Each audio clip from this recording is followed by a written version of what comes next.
In this video, we will guide you through how to set up your window lock screen wallpaper using Wallpaper engine. If you find this useful, then please consider subscribing and liking the video.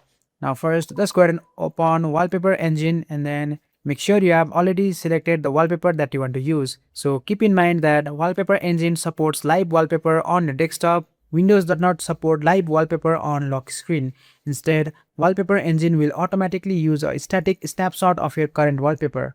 Now on the top of Wallpaper engine, just go ahead and go to settings, and from here just go to the general tab, and then from here scroll down until you see an option for override lock screen image and just toggle it on. And after that, just go ahead and click on OK if prompted. After that, you can just go ahead and click on OK. In most cases, the new lock screen image will be applied automatically. If you don't see the changes right away, simply lock your computer. You can do this by pressing the Windows and L key on your keyboard, or restart your PC to refresh the lock screen. And that's basically it. That's how you can easily get your window lock screen wallpaper using Wallpaper engine.